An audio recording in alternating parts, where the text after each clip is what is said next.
Hey guys, I'm Nathan from Arms and Armor.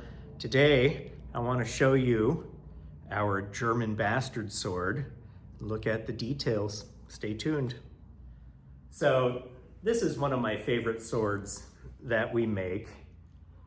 It is based on an original from around the year 1500 that actually, the original once belonged to Ewart Oakeshot's uncle, and it was one of the swords that got him interested in sword collecting since it had been in his family.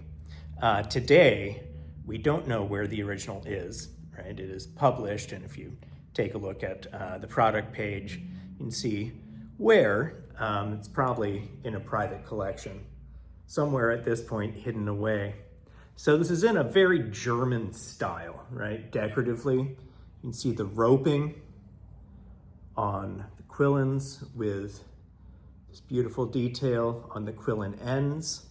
The two rings on the guard protect the hands, right? So it's a little bit of a later longsword and kind of style that leads into the type of longsword that we see in the middle of the 16th century with complex guards. So this is an early-ish complex guarded longsword. Longsword, bastard sword, hand and a half sword, they all mean the same thing. You can check out some of our blogs about that. This one we've just called bastard sword because that's how it was described where it's published. This sword is big. It's just shy of 4 feet long overall length, and the blade is 37 inches, and it has a stout diamond section to it. This is a big sword, right? So this sword weighs 4.5 pounds, right? Which is pretty hefty. But you can see that the balance point here is about 3 inches out from the cross, part due to this really nice globular pommel with all kinds of beautiful decoration on it. And so it's twisted and writhed. You can see the peen here. And it comes, of course, all the way through. It's peened over. This particular one, of course, is blued, which is an option you can add to most of our swords. And the kind of far end of the grip is done in twisted wire wrap, which was something that we see in period at the time. It's especially good for this sword because based on its handling, we think that it was maybe for using in armor, right? It's kind of a late armored combat sword, in part because of how stiff this blade is. You can see the physics on it.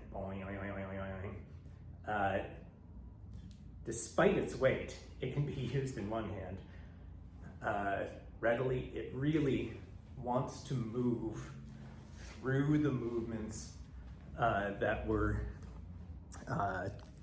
advocated by the German sword fighting masters at the time. And if you were wearing gauntlets, wire wrap is nice. It keeps your gauntlets from chewing up your leather quite so badly on your grip.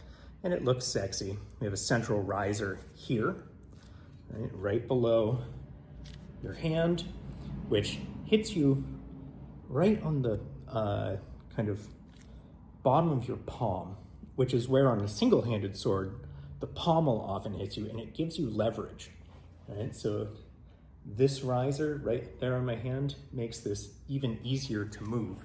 And this sword really wants to move. The point has good point control and it's substantially cutty.